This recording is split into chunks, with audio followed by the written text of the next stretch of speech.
Hi, and welcome back to the Working Class History podcast. This week we've got something a little bit different. We have an episode produced by our friends at the research-based utopian comedy podcast Srsly Wrong, who spoke to us about mutinies, rebellions in the military. If you like it, make sure to check out other episodes of the Srsly Wrong podcast and subscribe. That's SRSLY Wrong. As always, we've got sources, links to further reading, and more info on our webpage for the episode. Link to that in the show notes. Hope you enjoy. Warning. If you think about it, soldiers really should have some sort of democratic say over the wars they're fighting in, or at least some say over their own working conditions, or at least some say whether or not they're a soldier in the first place. If you wanted to be ethical about it, you definitely need to do at least those things.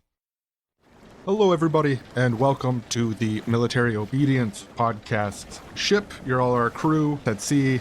We're doing a podcast today on the subject of dutifully following orders without prejudice. I'm your captain, Lieutenant Finkus. And my name is also Captain Finkus. No relation. We're both named after a famous military captain, so that explains that.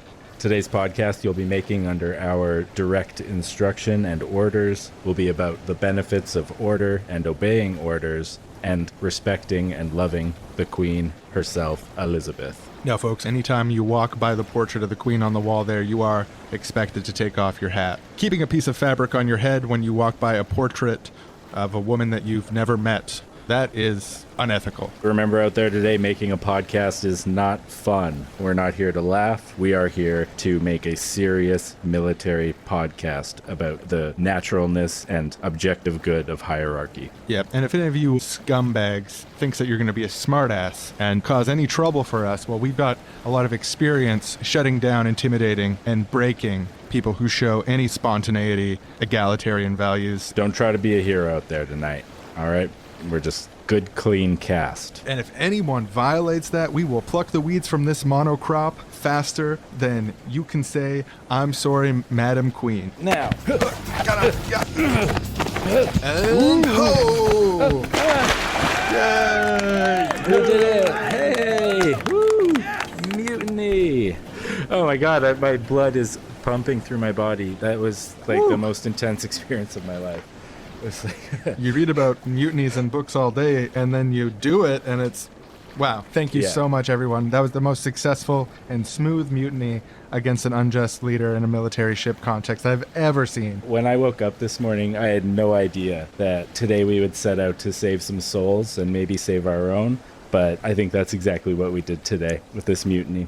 Oh, and when they were talking about this awful, unethical podcast they wanted to create, I had this knot in my belly just knowing that we'd done a sort of criminal conspiracy together to overthrow them, that we were waiting for the right moment. I was so nervous. Whew, okay. Let's be professional. Hey, folks. My name's Sean. My name's Aaron. And this is the Seriously Wrong podcast now because there was a successful mutiny. And today we're doing an episode on mutinies. I mean, it's a great topic to choose right now because we lived it. It's one of those things that's just a coincidence. Now, unlike us, our guest today has never been involved in a mutiny, but he's done a lot of studying about mutinies. His name is John, and he does the Working Class History podcast. Yeah, it's an awesome interview and discussion today, a completely fascinating and mind-blowing topic.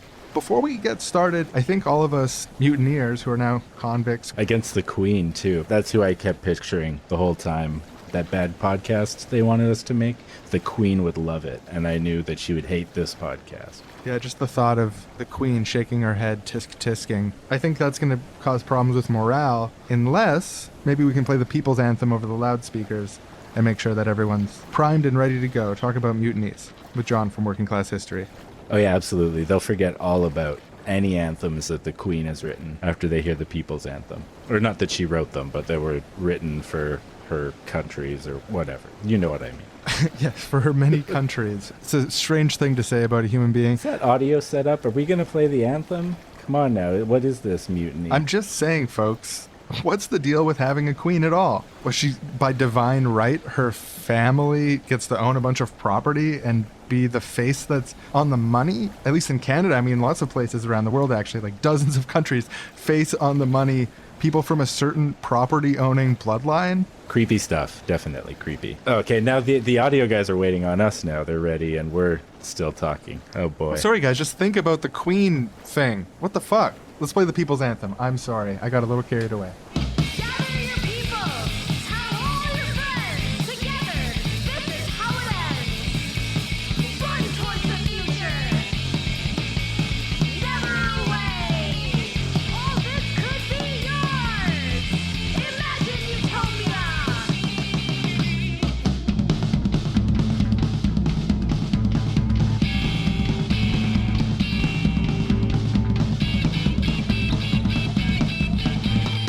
Working together to do the impossible, or we shall be faced with the unthinkable. Google Bookchin, reject domination, destroy the state, cap or its occupation. Run towards the future, never away. All this could be yours. Imagine utopia. Hello, everyone, and welcome back to the Seriously Wrong podcast. I'm Sean, My name's Aaron. I'm John from the Working Class History podcast. and today we are talking about mutinies, when a group of people rise up against the captain of a ship or rise up against the commander of a unit of soldiers. Mutiny is this anti-authoritarian, it's anti-authoritarianism really put into the verb form. You know, the act of anti-authoritarianism's one of the most extreme versions is mutiny. Yeah, when I first started, I was just kind of reading the emails between you two about this topic. I was like, oh, mutinies, that's so interesting. I've never really thought about mutinies very much. I think there's something about like the military nature of it, and like I don't go for that kind of thing generally, but just thinking about what a mutiny is and what it represents and like what you have to do that, you're in this very intense situation already. Like you're going to be in a war or some command and control hierarchy, and then you have to with force take over or disobey. It's a peak intensity situation. Yeah, I think that's right, because in a lot of ways, a mutiny is like a workers' strike. But because it's in the military, everything is more kind of intense anyway. But also, any kind of refusal to obey orders or any rebellion, strike, anything like that is also a crime. So it's not just a civil thing like normal wage workers. It's a crime, and often it's a really serious crime, even punishable by things like long jail time or even death. Yeah, it struck me the definition on Wikipedia is mutiny is a criminal conspiracy among a group of people to openly oppose, change, or overthrow a lawful authority to which they are subject. It's just, I don't know if the neutral voice is coming through on that one. No, it's a really, really high stakes thing. Because, yeah, I was reading about one of the more recent examples of something like a mutiny from some of the links that you had passed on to us, John. And I think it was 2004 in the Iraq War. There was a group of soldiers who chose to not go on a mission to deliver helicopter fuel. If it was interpreted as a mutiny, I was shocked to find it would have been technically punishable by up to death. And the idea that someone would, like, a worker says, I'm going to refuse unsafe work conditions, but you place that within the context of the military and soldiers, and it becomes something that's treated on the level as treasonous behavior that could be executable. Although I think in that specific case, they didn't treat it as a mutiny in a legal sense, partially because of like public relation concerns and stuff like that. They had said that soldiers had raised concerns which were going to be addressed and stuff, and they faced another type of penalty. It's all more or less confidential because of the way that the military court system works. And this is like another thing is like the military has its own legal and court system, which functions in a parallel and isn't accountable to us on the outside of it to like share information about what happens. The fact that it exists is crazy, but like the specifics of the case, we don't know actually which mutineers, what ended up happening to them in this case of the 2004 refusal. Some of them were transferred, but we don't know like to what degree people were demoted and stuff like that because of the opacity of these organizations. Yeah, and so that kind of case is an example of it being so high stakes actually ended up being of benefit in a way, because the US government at the time didn't want to admit that there'd been a mutiny. And often you do see this in conflicts where governments, or even lower than governments, the military brass, the officers don't want to admit they've had a mutiny because it makes them look really bad. Yeah, and for you, John, what attracted you to the topic of mutinies as like an area of study? I think the first time I really thought about or heard about mutinies was reading about the Vietnam War and what became a widespread disaffection amongst GIs. And we're going to talk more about Vietnam specifically a bit later. But the topic I found really interesting, especially for those of us who either a bit lefty, or I think if you're interested in ordinary people getting a better deal in the world, then mutinies are important because they're a way that the rank and file in whatever branch of the military or navy or whatever can assert themselves and their interests if they don't want to go on a dangerous mission and get killed. And sort of beyond that, for those of us who want to get rid of capitalism, mutinies are vitally important. Because ultimately, the power of the state is brute force. You know, there are things like the police, the courts, the prisons, and all that there to protect the state and the property of the wealthy few from the rest of us, the working class, if we were united. But those things on their own aren't sufficient to protect their wealth if we were all together. That's why ultimately it does come down to governments control the military, which do have enough violent power to assert themselves over a very large number of people, potentially, given it. And so militaries, especially, you know, in the US, are extremely powerful potentially, but at the same time, they're completely reliant on their rank and file, following their orders, being obedient, doing what they're told. And so that potentially is its weakness, much in the same way that like the capitalist economy relies on us being obedient and going to work every day and doing what we're told. So I think it's interesting to look at those examples when people haven't done what they've been ordered to do. And in those times, there's the real prospect for, I think, radical change and radical transformation of individuals and also of wider society. Yeah, the way that mutinies are often punishable by death in the military, such a vulgar, crude, authoritarian, like when people talk about authoritarianism, I mean, that's the most authoritarian thing imaginable, to kill someone who defies orders or like tries to overturn a power structure within this limited context within the military. And I think maybe part of the reason that it would be punishable by death above other things is because of the obvious immense power of military power. The ability to use violence to enforce things is like fundamental to the way that the state operates. So there's a very, very strict punishment. And the thing is that because mutinies are defined as conspiracies, it means that it's illegal to organize the soldiers. Yeah. I think, and there's just something like so attractive about good everyday people standing up against this much more powerful enemy. Like the David and Goliath aspect of this, I think, is another thing that makes it so powerful, because to stand up for what's right is hard enough when you're not in the military, when you're just living an everyday normal life in the world as it is, when you're not being threatened with immediate execution for doing what you think is right. Yeah, definitely. And I think that's true. But looking at it from another side, it's also, in a way, surprising there aren't more mutinies, because if you think about how you feel about your own life and your own continued existence, your own feeling of self-preservation, let's just say it's a powerful urge. And that is something that military authorities have always sort of struggled with, how to override that in people. Because if you're in the army, you know, you have to try and put your own self-preservation behind you and do whatever you do for your country or whatever.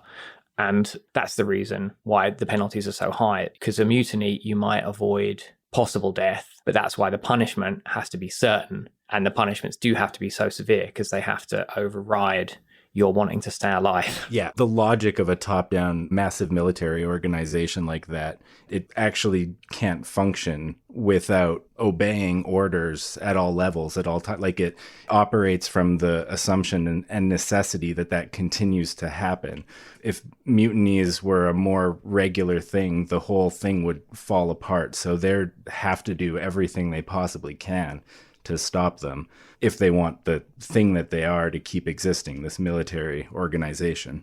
In preparation for this episode, the first thing that came to mind to me was pirates and pirate mutinies. The word mutiny was caught up in the word cloud along with peg legs and hooks and treasure maps and stuff like that. So I tried to look up about pirate mutinies and what the deal is with pirates and mutinies, I was reminded of something really interesting, which is that pirates during the sort of golden age of piracy in 1710 to 1730 era, they had a type of mutiny insurance, which was democratizing the ship to a certain degree, like having elected captains and having elected people and elected roles and stuff like that is a way of preventing mutinies. And also that many examples of people who became pirates was because they conspired to take over a ship, have a mutiny on it, and then use that ship as their pirate ship. And the other thing that I learned was that the punishment for an attempted mutiny that didn't work and a punishment for the captain of an attempted mutiny that did work were both often the same thing, which was marooning when you leave someone on a deserted island. So this is what I've learned about pirates and mutiny. And so I got all the pirate stuff out of my system. Yeah, no, but that is a big part of the history of mutinies and, yeah, them often rebelling. And I mean, if you think about it, that is the easiest way to get a pirate ship if you want to be a pirate. It's just like nick the one that you're on and then change the flag and then boom, pirate ship. Yeah, you're already going to be a pirate, so are you that concerned with like doing things legally? Another great reason to be harsh about mutineers, I mean, from the authoritarian perspective, a successful mutiny could mean a roving band of soldiers of some kind.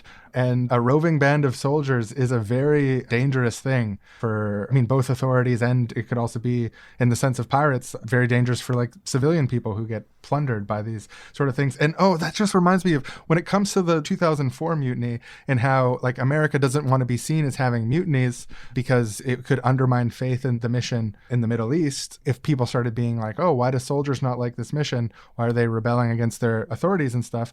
Is that the privatization of the military effectively is impacting our capacity, which was already very limited, even in a theoretical sense, to have the decency of hardworking, normal people who just happen to be soldiers to go against orders which are unjust by having these like specialized private for-profit military units. It stops the potential of these random 20-year-olds who get sucked up into the military somehow, who are like, oh, maybe we shouldn't do this mission. And that dynamic caught my imagination a bit too, that if there was ever a golden age of rebellion in the military, we're surely past it. Yeah, I think it would be harder nowadays. Yeah, well, definitely. But I think also looking at history from the other end, you can see how mutinies and resistance and rebellion within the military itself has forced governments to change the way that they pursue war.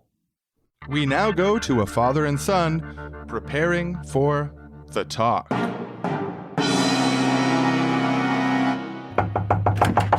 Hello, son. Hey, Dad.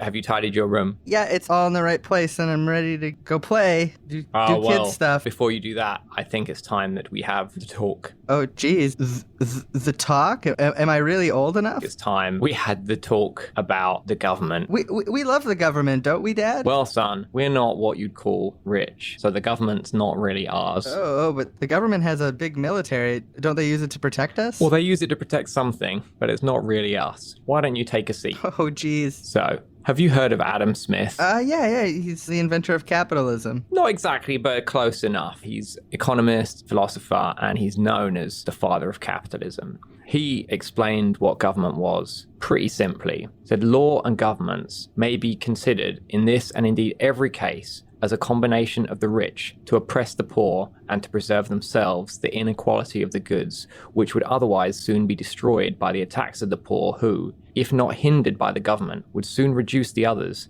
to an equality with themselves by open violence. Now that's the end of the quote. Do you see what he means by that? Well, gosh, Adam Smith is saying that the government exists as a way for the rich to bludgeon the poor into maintaining social relations that don't serve them? Basically, yes. We have a world where many people don't have enough even to get by, whereas some people are so fabulously rich that they couldn't spend their money in a lifetime. And the only way that situation is sustainable is if the rich have a body of violence to protect them, the government. And crucially, the biggest violent part of that is the military. Is he saying that's a good thing? Like, I don't know enough about Adam Smith. Is he on the side of the poor there or on the side of the rich? Yeah, I mean, Adam Smith supported capitalism in the state of affairs, and he was supportive of free market capitalism. But he did believe that government did have a place in capitalist society. But it's important to say that he was honest about it. Many advocates of capitalism or government as they are either not honest about it now, or they've been fooled fooled by their own ideology. So you're telling me, as a child going into adolescence, if the government is faced between an option of protecting the riches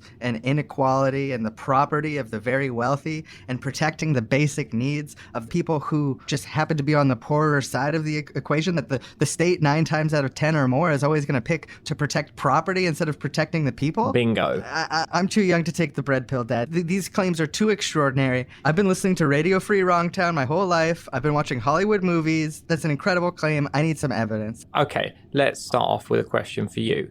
You know Mr. Byesworth, my boss. Yeah? If I have an issue with my boss, then should the military get involved in that?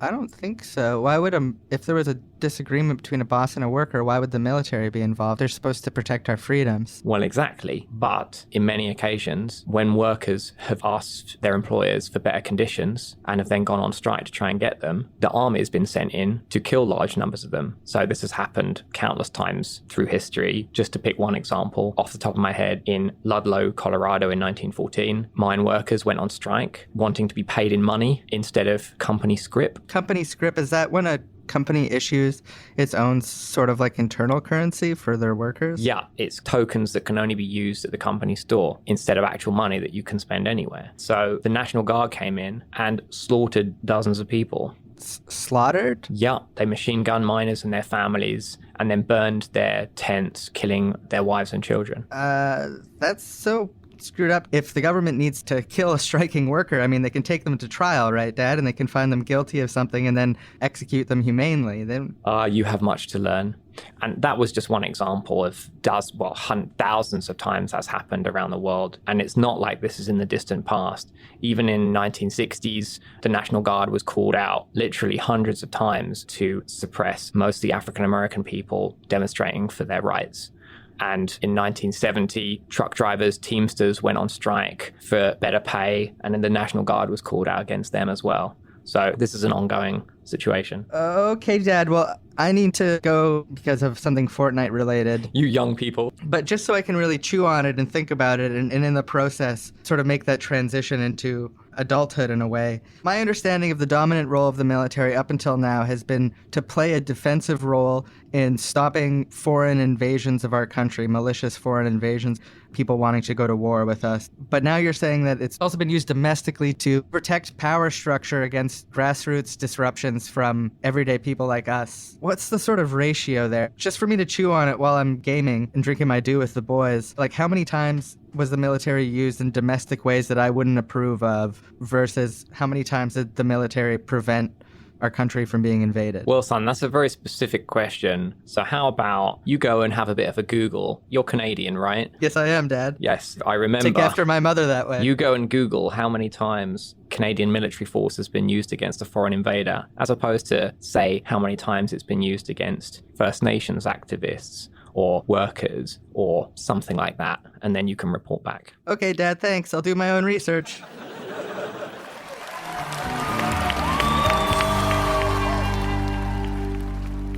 Today's episode of Seriously Wrong is brought to you by Company Scrip Coming Back.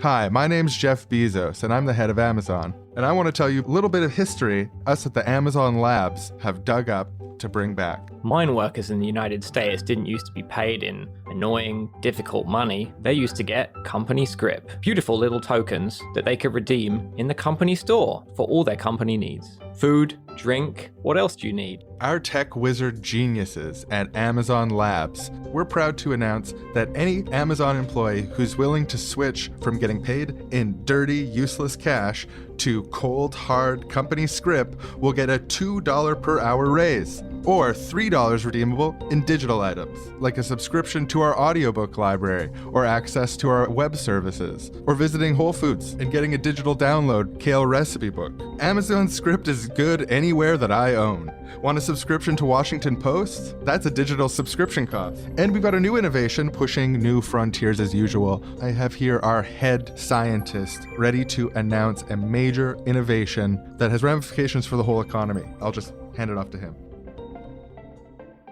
Hi, are you an employer sick of having to spend your hard-earned money paying your lazy, feckless, sometimes ill employees? I know I am. There's got to be a solution that meets my small to medium business needs. Well, worry no more. There is. Instead of wages, just pay your employees in Amazon company script. That means you can afford to pay your employees more for less. And for governments, we have a very special deal. We're piloting a program where workers laid off because of the COVID-19 crisis are given a free subscription to Amazon Prime streaming video for only 8 hours of work in the Mechanical Turk per day. Where they can work on their skills, such as completing surveys. Only 8 hours work for 16 hours of streaming pleasure. You've heard of convict leasing? This is better, because they're not convicts and you don't even have to pay. So this May Day, gather around the Mechanical Turk with your unemployed family and watch video that's infinitely reproducible and costs us a fraction of a cent to send to your home. This is what the Haymarket martyrs died for. I know what you're thinking. How does Amazon stay in business while giving great deals like this? Well, that is a company secret. And that's what this episode's brought to you by. So now back to the show.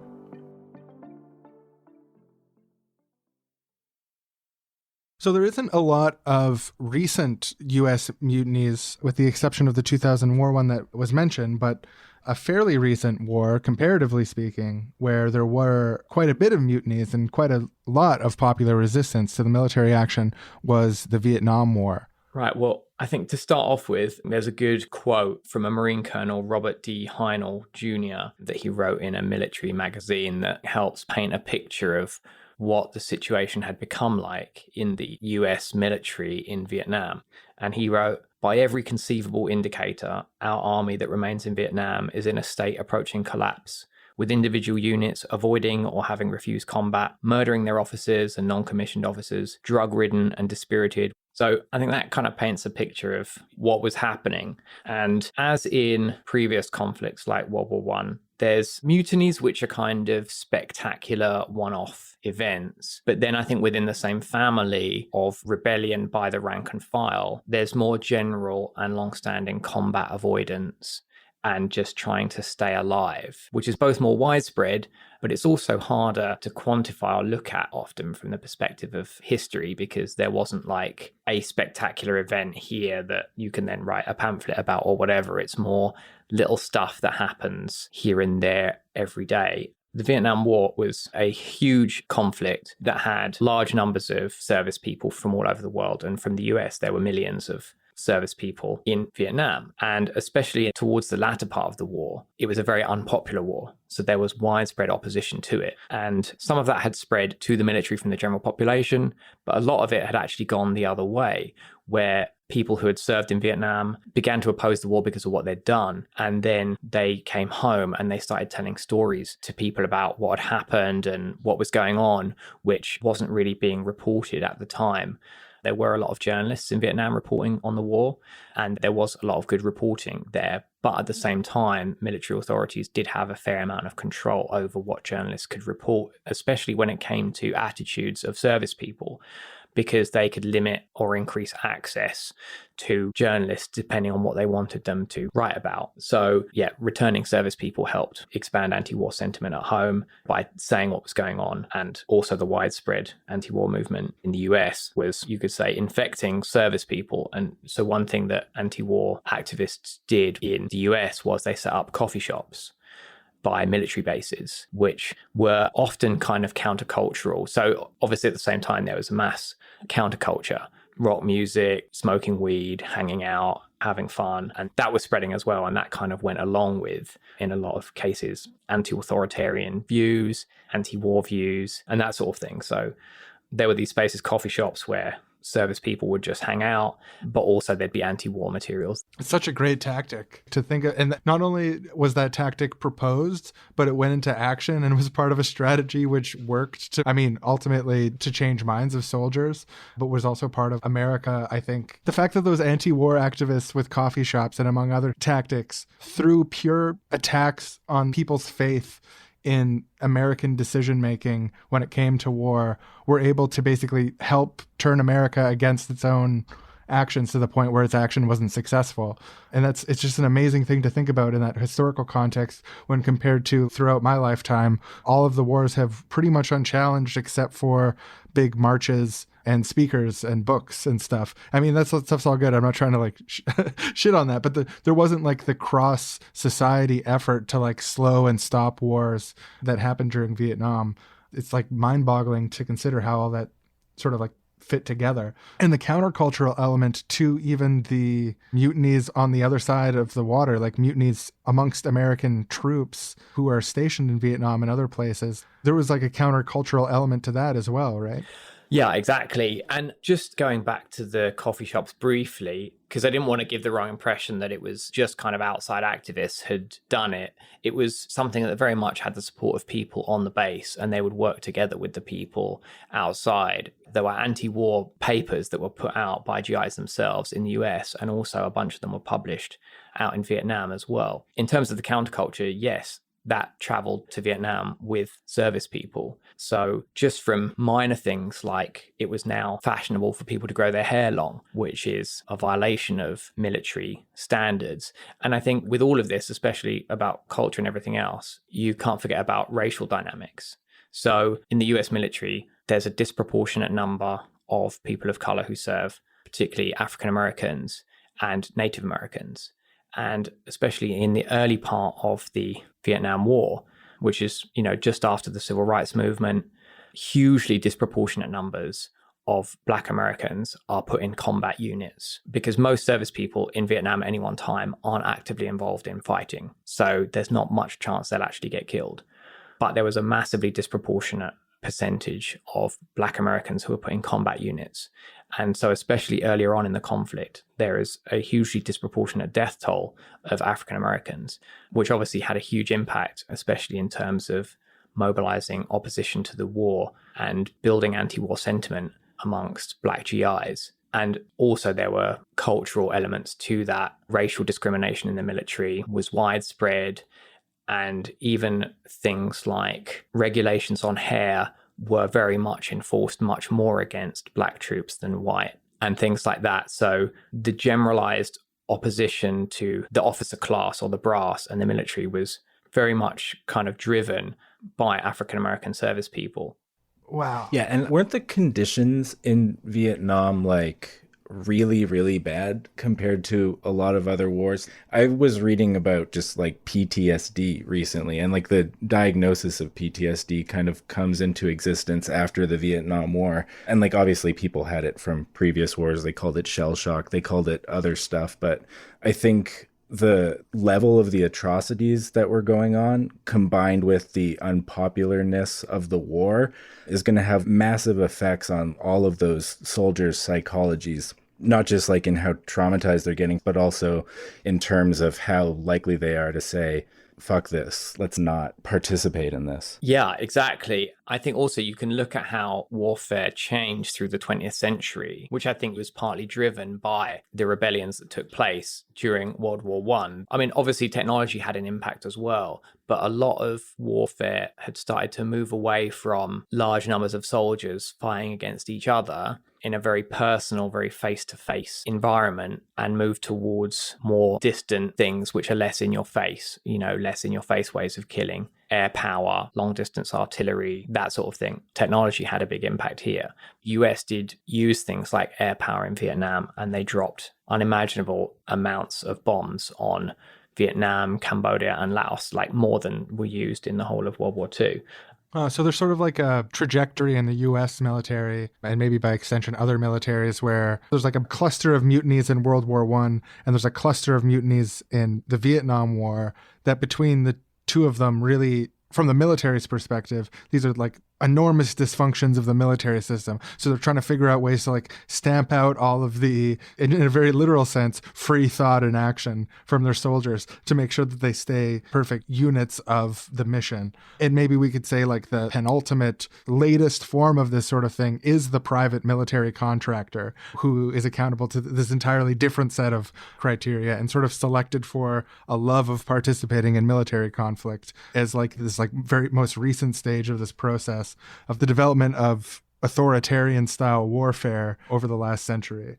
Yeah, I think you could say on the one hand, those private battalions of kind of well-paid individuals, and on the flip side, the drone. Yeah, the death from above from someone sitting at a computer in Maryland. Exactly, sitting, basically playing on a Nintendo, blowing up real people at the other end. That's why we need a gamers union, because the gamers, we start with the gamers, And then the gamers can infect the drone operators, which are a subsection of gamer. And then from there, we can have the revolution that we need. That's just one theory that a lot of people are saying. And now we go to a Tinder date. I'm having a great time, honestly. I really am. Yeah, it's pretty fun. So tell me more about you. Like, what are you interested in? I'm a history buff. I've actually just been reading this really interesting book lately. Oh. Driven Out, Forgotten War Against Chinese Americans. You probably don't want to hear about that. Chinese Americans? What about them? Well, actually, I mean, it's sort of more broadly about like the historical racism that people from China faced. A lot of people think like, the history of American racism, that stops and starts with the transatlantic slave trade. Well, it actually goes beyond that also in a lot of ways. I mean, not the least through colonial resource extraction, and sometimes in many ways to this day, but also in the 1850s, for example, low-status Chinese laborers were used to do labor all across North America. Famously built the railway across Canada. They were called, derogatory term for them was coolies, and they were basically indentured slaves. Faced a lot of racism as well. They worked for really low pay. A lot of them actually didn't even sign up for what they ended up doing.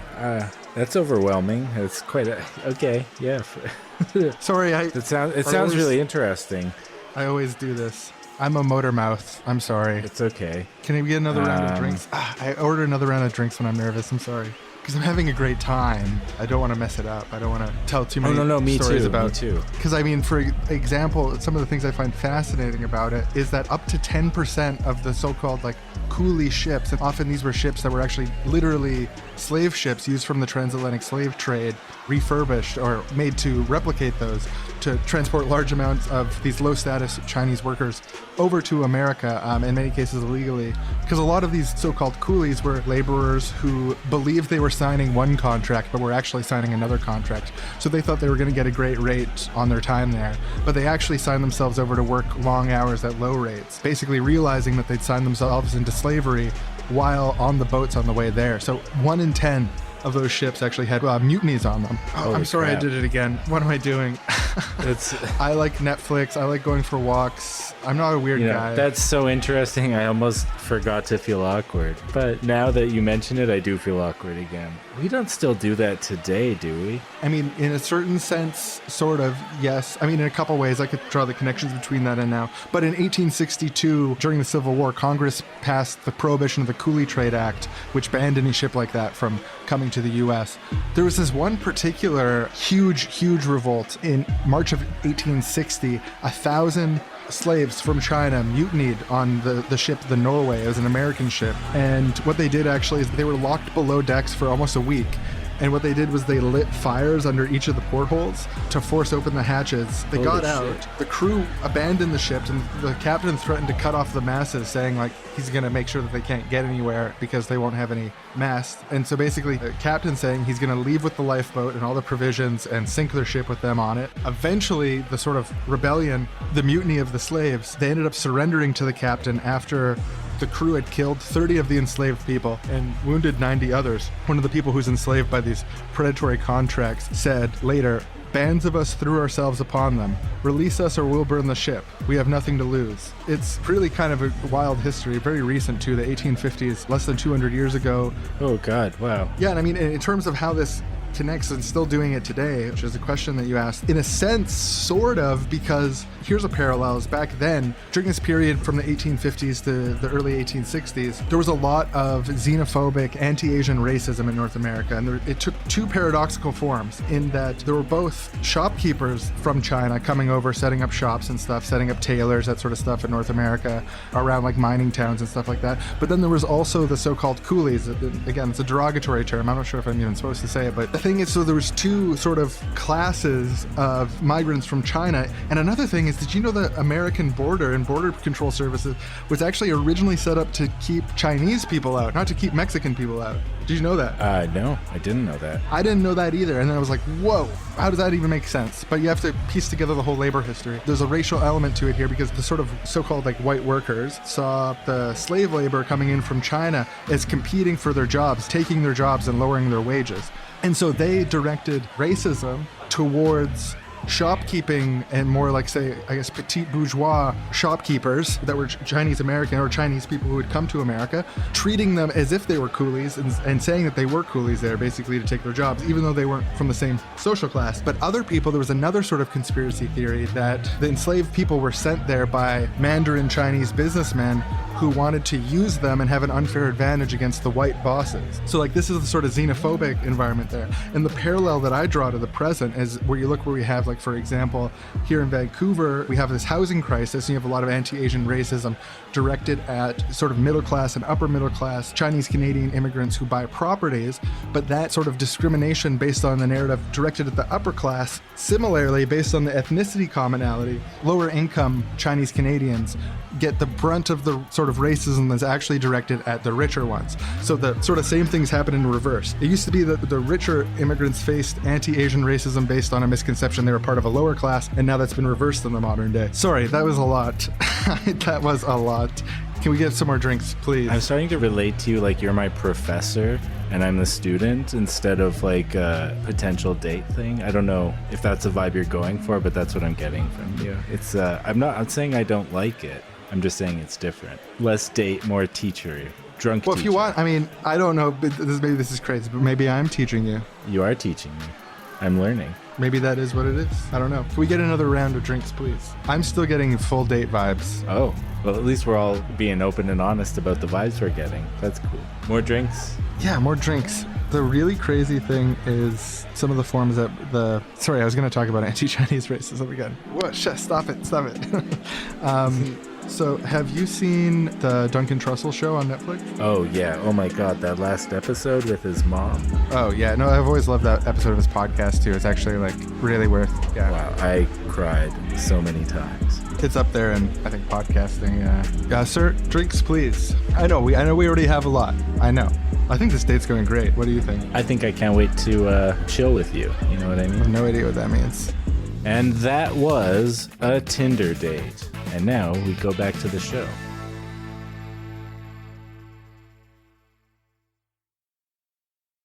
So without losing the strand of the Vietnam War, because I think there's more stuff to say here, I'd love to, just because this is so juicy, to jump back to World War I for a bit, to hear a little bit about how that first cluster of mutinies went about. Like you said that these were spectacular mutinies, and that really piques my interest. Yeah, well, World War I has the most spectacular mutinies in world history, but also, as with later conflicts, there was at the same time a generalized undercurrent of rank and file resistance and avoidance of combat. But sure, we can start off with the biggies. Especially it's 2020 now, so this was just over 100 years ago. A lot of countries that were involved in World War I, which obviously yours was one because it used to be owned by us, had centenary commemorations of the conflict, which I don't know how it was in Canada, but in Britain, I don't know how you describe it. I mean, bullshit is maybe one term you could sort of use.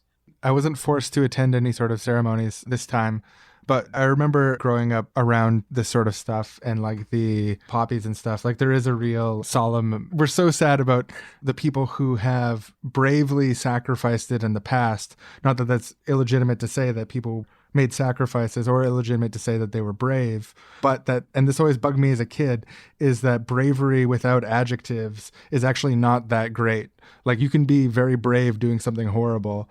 It always bothered me that we didn't focus on the fact that the soldiers were fighting for good. And then as I was older, it began to bug me that they weren't fighting for good in a lot of cases. So I know exactly what you're talking about. Yeah, there were quite a lot of big commemoration events and press and everything like that. And also in school, when you're a kid, learning about World War I features quite heavily in the curriculum, and often you learn a lot about how it started, Archduke Ferdinand and all that. But what people almost never talk about in the official commemorations is how it ended. It ended with mass revolutions, basically the Russian Revolution and then the German Revolution. The German army was obviously doing badly anyway, but the thing that finally put an end to the war was that the German Admiralty ordered the Navy to attack the British, essentially just to prolong the fighting as much as possible for Germany's dignity or something like that.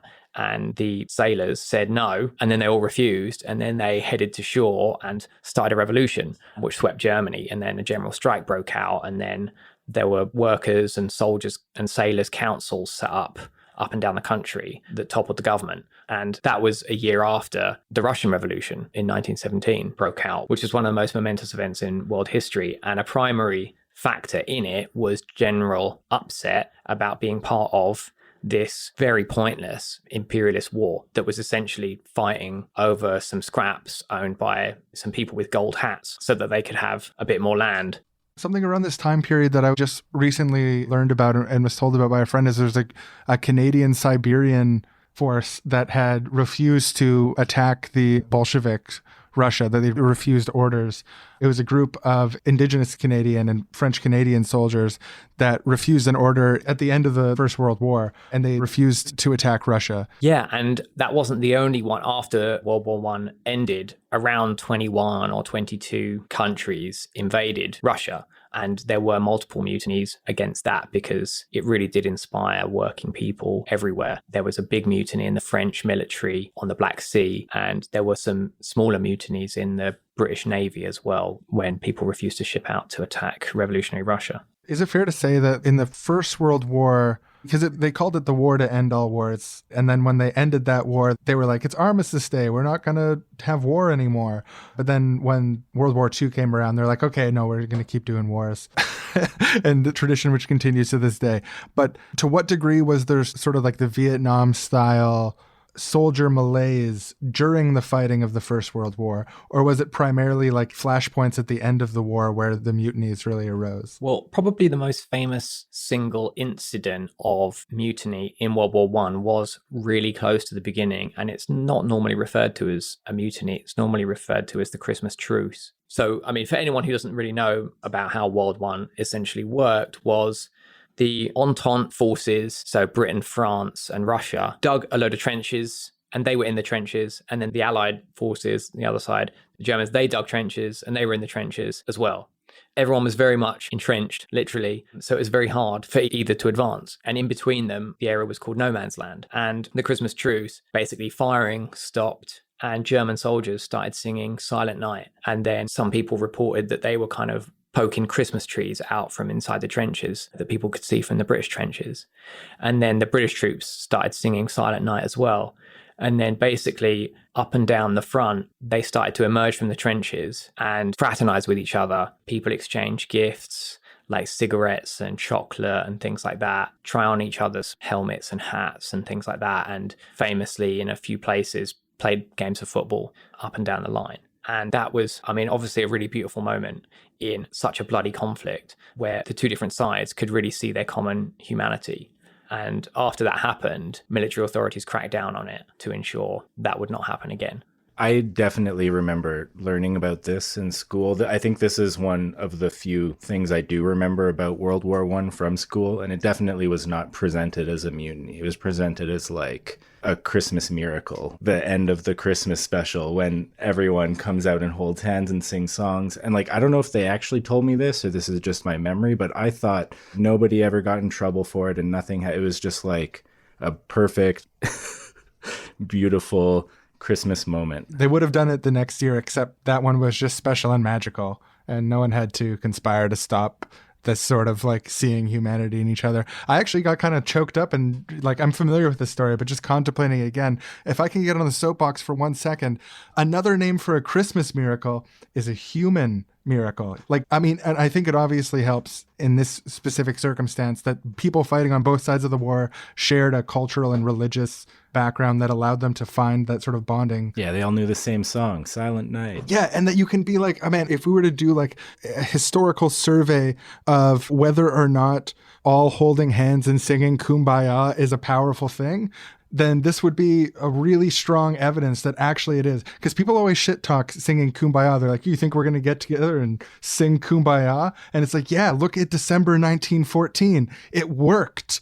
It fucking worked. We did it. We just need to know the same song as these motherfuckers. Like, if, can you imagine sorry for being so vulgar, but can you imagine if we could just get the guys in ISIS to learn some songs that we really love, like Don't Stop Believing or something. Like, like if you hear of all the American soldiers or the Democratic Federation in northern Syria or anyone else who's in conflict with ISIS should start sending tapes with Don't Stop Believing on it over to their side, wherever ISIS is, and start loudly singing Don't Stop Believing every now and then to try to build a kinship and pull them out of this hateful authoritarian ideology. But then also similarly, when resistance movements break out against the geopolitical Western order, they'll have to use that tactic as well to get the boots on behalf of the American military. Those guys will connect with them with Don't Stop Believing. That'll be easy, but I think ISIS is the first step. Sorry for the side note here, but just the fact that music like that could be involved in getting people to put down weapons is almost too beautiful to be true. I'm familiar with this story, and I'm still like sort of shaken by contemplating what it would mean to get out of the trenches and try on each other's hats. It makes me want to cry. Yeah, me too. And even though it was totally opportunistic and just to make some money, a British supermarket called Sainsbury's a couple of years ago did their Christmas advert depicting the Christmas truce. And obviously at the end, the chocolate bar had a Sainsbury's logo on it. But other than that, it was really beautiful. And it is something that could have been made by worker activists or whatever if we had a big budget, but we don't. But I mean, in terms of what you said about people being punished afterwards, yeah, the unofficial ceasefire covered about 100,000 people. It was very large. Essentially, that's too many people to punish. And also, I think the fact that it's on Christmas, would be a bit of a PR misfire to penalize people for that. But afterwards, High Command did reissue orders and bring in harsher punishments to stop fraternization. Like, for example, the London Rifle Brigade on the 2nd of January, 1915, kind of sent a memo saying that informal truces with the enemy were to cease and that any officer found having initiated one would be tried by court-martial. Also, after that happened, more people started dying in the war, which then made fraternization less likely. But I think this is where we get into what's potentially more interesting than the spectacular mutinies, which is the general everyday resistance, which in the military, I think it's a lot like workplaces as well, where in history books, a lot spoken about big strikes here, there, and everything. And they are important, but really determining how a society functions and what work looks like and what our everyday lives are like.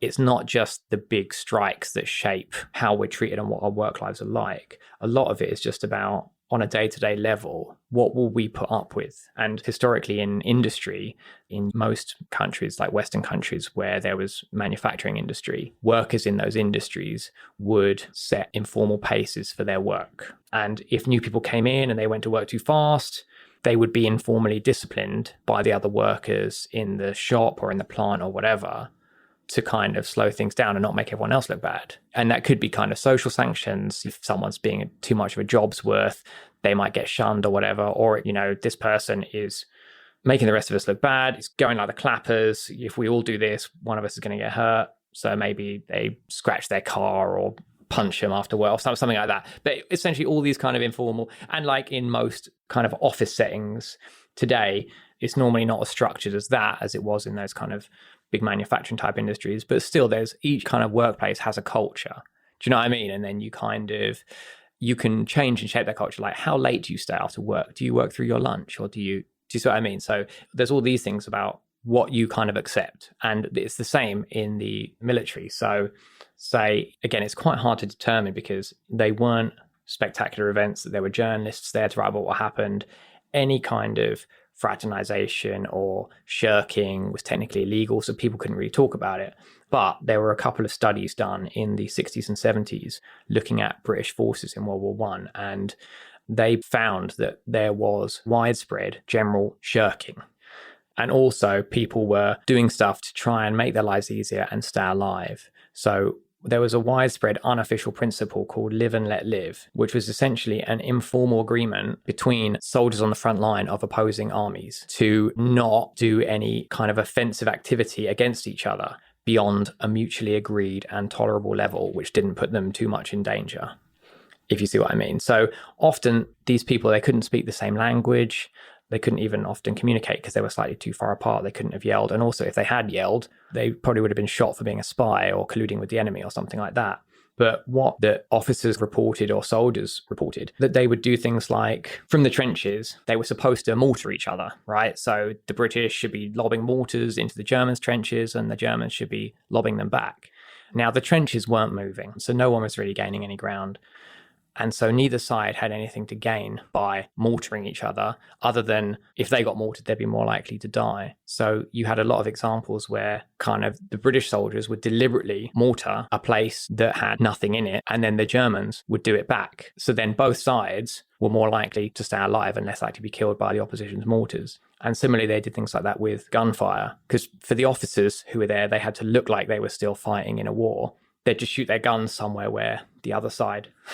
Holy that just the thought of the parallel between the workplace and like we're setting our pace for killing each other because we recognize the people on the other side are human beings. I'm just finding this to be very mind-blowing to contemplate. Like, I've never thought before of soldiers being like, oh, okay, here comes the boss. Oh, I'm killing him. Okay, he's gone. Yeah, I think that's such a great point that you make about like the shirking generally and like the big moments not being everything, because when you describe these two phenomena, that at the end of World War I, there's the Russian Revolution and then like mutinies breaking out in all these different militaries involved in the war.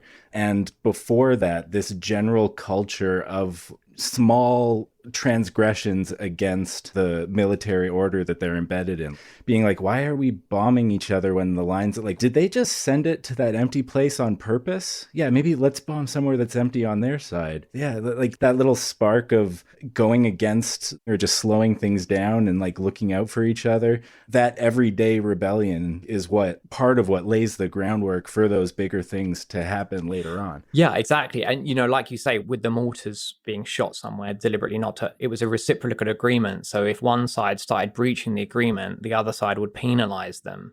So one occasion, in a place where this was happening, the Germans did start targeting mortars more accurately than the trenches. And then, you know, the Brits just did it right back.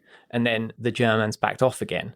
And I mean, one thing that I thought was quite amusing. In one instance, the British soldiers basically reported that, you know, in the bits where they had to fire their guns to look like they were doing something, the Germans decided they liked shooting a nearby cottage.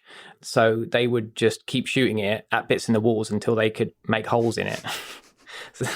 So that they just keep shooting around the wall until they'd cut out a nice hole. But yeah, and you know, exactly, I think what you say is right, that this does kind of lay the groundwork. And what these studies found was that this kind of like joint activity changed the rank and file soldiers' perception of we and they. You know, instead of it being we, the Brits, and they, the Germans, the we started to be we, these poor schmucks stuck here in the most appalling conditions. Trench life was horrific. Lice everywhere, inadequate food, no kind of health stuff, just horrible. Health problems arising that later became named after the trenches. Yeah, exactly. Old stuff like gout. And so the we started to become them and their enemy, and the they was the brass, the officers who were in their nice mansions in the French countryside or whatever, eating peacocks and whatever else posh people ate back then in French mansions. My whole life I've heard the term fraternize with the enemy, but I'd never made the connection now until this discussion that the reason you're not supposed to fraternize with the enemy is because you might like them. And the whole concept of fraternization is a response to things as beautiful as the Christmas truce. Because I always think of fraternizing with the enemy in terms of like political organizations or something like that, very rigid political organizations. Like, you can't talk to such and such, they're from the wrong tendency. In that context, I mean, it applies just the same. Like, the reason you can't talk to them is because you might like them. And then you might start saying, why do we have all these artificial barriers between us? Who's ordering us into these trenches? Who's made us hate each other? And I think those questions are scary for authoritarian organizations. Yeah, no, exactly. And also the thing about fraternization, it not being like a political thing or about political organizing, it's literally about humans, especially working class humans, just interacting with each other and seeing what they have in common. In addition to the live and let live arrangements, there was another kind of informal arrangement called search and ignore. So sometimes people were sent out from the trenches to search and destroy enemy positions.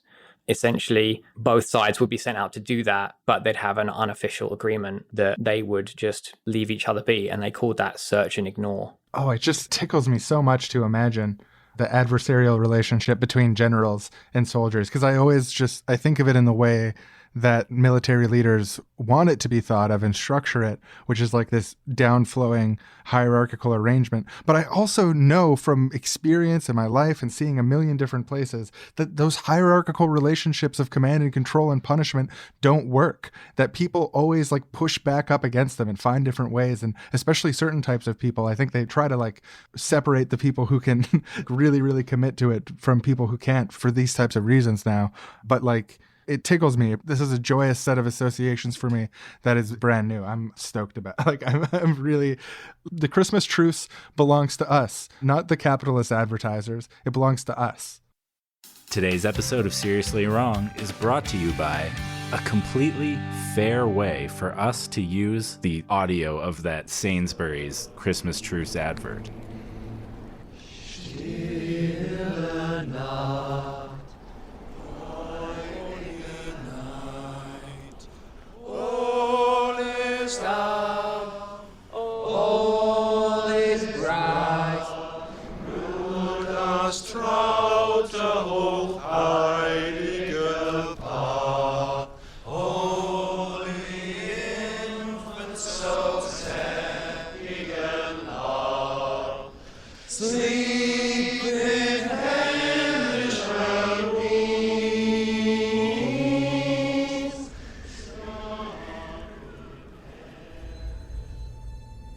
Ein Britter kommt! Ein Britter kommt! Jim, don't do it! Halt! Er ist nicht bewaffnet! My name is Jim. Mein Name ist Otto. Pleased to meet you, Otto. Freut mich. Happy Christmas. Frohe Weihnachten. And that was, in my estimation, a really fair use reproduction of some audio from a Sainsbury's advertisement. You know, you can't see the chocolate bar in the audio, but I'm sure their chocolate bars taste fine. Like most chocolate is good. It has sugar in it, and I don't know if it's fair trade. I've never been to a Sainsbury's. That's not my continent. But if it's not fair trade, you could do a bit better, Sainsbury's. But good job on the advertisement. The human beings who were contracted by Sainsbury's to make that advertisement, big thanks to you.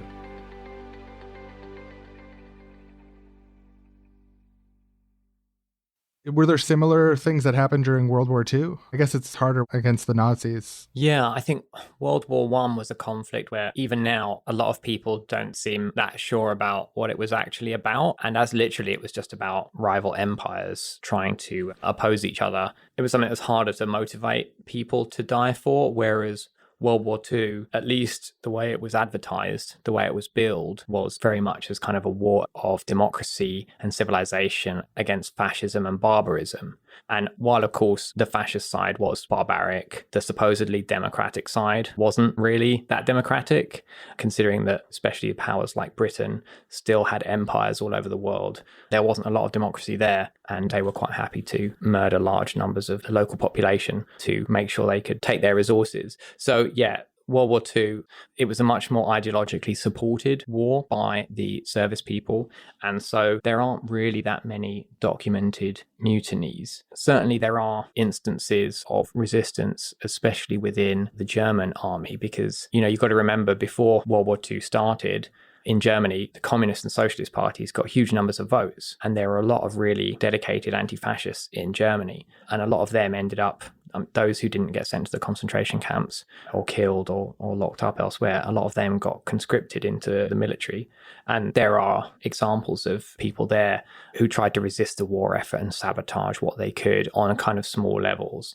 So, I mean, just as a small example there was a German guy called Hans Schmitz, who was an anti-fascist before the war. He had been arrested by the Gestapo and jailed for that. But in the end, he got put into the army, and he would kind of organize with a clique of other anti-fascist people in the military to try and make sure his unit didn't kill anyone or do anything bad. Near the end of the war, he was in an anti-aircraft battery, and he managed to sabotage it enough so that it never fired a single shot. Other than kind of small things like that, the most widespread possible example of resistance to military authority was potentially combat avoidance. So a US Army officer guy, SLA Marshall, who was the chief combat historian of the US Army during World War II. He produced a study called Men Against Fire, which he said showed that only around 15 to 20% of combat troops actually fired their weapons at the enemy. And when it came down to it, about 80% didn't actually do that, didn't actually shoot their weapons at an enemy to kill them. Now, his work has been criticized by some, and his methodology has been criticized, so it's not clear exactly how much truth there is to that. Interesting. I feel like any number above 0% of people who, when given the option, would rather pretend to shoot at the enemy than shoot at the enemy, pretty awesome. And to imagine that it could be up to 80%, also very awesome. Another thing worth mentioning in respect to World War II, again, is racial dynamics in the United States, which was exceedingly racist. The army was still segregated by race, and black soldiers were very much discriminated against. And there were a lot of examples of black soldiers' resistance to racism in the US military, albeit the cases that I'm aware of on the US mainland, often just in terms of there being resistance to and fights with white military police around military bases and things like that. Going back to Vietnam, the rebellion in the US military in Vietnam was very diverse. There were spectacular mutinies and one-off things. There was also widespread combat avoidance, as in World War One. So a common thing in Vietnam military was that instead of going on search and destroy missions, men instead would go on what they called search and avoid missions. Oh, I haven't got that mixed up with the other one, have I? No, the other one was search and ignore. They'd be sent out of the base, supposedly to go find some NLF, National Liberation Front fighters, sometimes known as Viet Cong. But instead, they'd leave the base. Then they'd go on a nice little jaunt. I mean, not really nice, because obviously it was still very dangerous. But they'd deliberately go in such a way as to not come across any opposing fighters and then not get killed. So that sort of thing was widespread. There was widespread use of drugs, cannabis, which I guess it's not really commensurate with a good attitude to military discipline. Yeah, there's a reason that you don't get it. Like when you first sign up for the military, they like shave your head, they put you through training, and they're like, here's your ounce. Happy smoking. Exactly. And like smoking cannabis was really widespread. And some sources stated that up to 30% of US combat troops were using heroin. Although I know that some of the veterans that I've spoken to said that they thought that that figure was overstated by right-wing figures to make it look like the GI resistance was driven by drug-addled hippies rather than decent Americans. Yeah, so it might have been something like 1 in 30 or 1 in 40 had done heroin, and like half of them were smoking weed. And then so they inflated the numbers because heroin sounds more frightening. Yeah, exactly. Someone needs to make the epic war movie that shows that kind of bravery. Maybe not necessarily like doing heroin, but all the other stuff, like firing off in different directions, search and ignore missions. You know, whenever you're glorifying war, people are always glorifying the people who like killed the other side the best and stuff. I don't know. I feel like that would be beautiful. Yeah, get Seth Rogen and like Jack Black and like those guys to play like these goofy American, and they're like sneaking off smoking weed and like, oh, I'm pretending to shoot and stuff. I think it'd have to be sort of crass, and it would have to sort of not touch on some of the deep problems of war, except maybe at the low point of the story structure. But I think it could really do a lot to help promote pacifism amongst the general population, to have Seth Rogen be the guy who avoided military service, did search and avoid missions and stuff. I think you're really onto something there, Aaron. I think that could be part of our transition to a better society. I was thinking more of like an epic war movie that glorified these behaviors, but I'm down for the comedy as well. That's great. More like Tom Cruise, like sweat going down his face, and he's like shooting away from people, and his internal monologue about their families and stuff. And if you're coming to shooting people, I mean, I think this is an element of the Vietnam resistance which is really quite unique in terms of resistance in the military. And that is that US troops invented a tactic which they called fragging to deal with commanding officers that they didn't really like. And so fragging referred to fragmentation grenades, which would traditionally be rolled under the bunk of an officer that you didn't like, and then they would be blown to smithereens. So they just blow up the guy they didn't like? Yes, with a hand grenade. So they get like high on heroin and then blow up their commander with a hand grenade? The climactic scene in the Tom Cruise movie. So like fragging of officers became quite widespread. The figures weren't really reported that much, as I'm sure you can imagine. The Pentagon is not super happy to come out with some graph saying, look, we've been really well. This week, there's only been 4 officers fragged by their men. We think that morale's really improving. But there were at least hundreds of documented killings, obviously not just by hand grenades. There was one example of a guy whose officer, he was just so sick of him, he emptied an entire clip of his machine gun into him. So he just kept shooting him until it was all empty. So there was that, which is kind of you could say, a spectacular example of this resistance. And there was also this very kind of organized political resistance to the war as well, with these GI anti-war newspapers that were even being printed and distributed in Vietnam itself. And sometimes these magazines would put out bounties on the heads of unpopular officers. So one officer had a bounty of $10,000 put on his head by one of these anti-war newspapers, and he had to leave the country. Wow. I mean, obviously it's horrible to unload a clip from a machine gun into another human being. But when you place it in the context that the guy who got the clip of machine gun was a guy who was there to make other people put machine guns against other people who hadn't done any such thing, that sort of stuff is so interesting to imagine, that the soldiers together and the information and ideas that spread amongst the soldiers and amongst the civilian population during Vietnam, which was heavily cross-pollinated with hair-growing, pot-smoking counterculture. It's really a mind-blowing thing to wrap my head around right now. Although I knew some of these individual pieces, like this picture of them together, it's staggering to think that frag grenades exploding officers was downstream from the counterculture. Yeah, the counterculture and, of course, the Black Power movement, which part of it fed into it. And when talking about things like fragging, I didn't mean to kind of make light of it in a way as it wasn't an abstract act of just rebellion. In a very real sense, it was often just about self-preservation again. A phrase that was used a lot in Britain during World War I was lions led by donkeys, the lions being the troops and the donkeys being the ones in charge of them. And the Vietnam War is another good example of that. US military strategy was just completely flawed.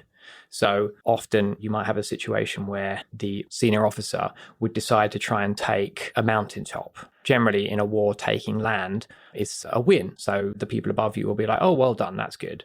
But these mountains, they'd have no strategic importance.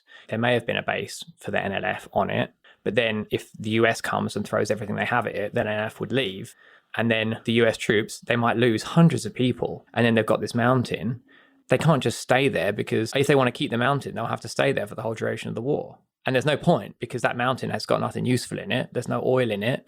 So there's nothing worth staying for. So then they'd have to just leave, and then the NLF would come back. And so in a very real sense, these soldiers were being used as cannon fodder by these trigger-happy officers who just wanted to get a pat on the head.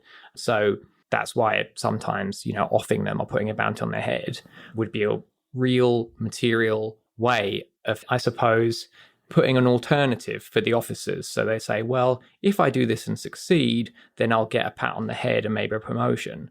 But if I do this, I might get a grenade rolled under me while I'm asleep. They have to actually consider the consequences, which they would not otherwise have had to have done. That's why the pirates democratized their ships, because that exact sort of dynamic. So it's interesting to imagine that sort of context where you middle manager figure, and you need to figure out how much you can keep your troops liking you, but you're between a rock and a hard place. There's two competing authorities that both have a very sort of final say on your behavior.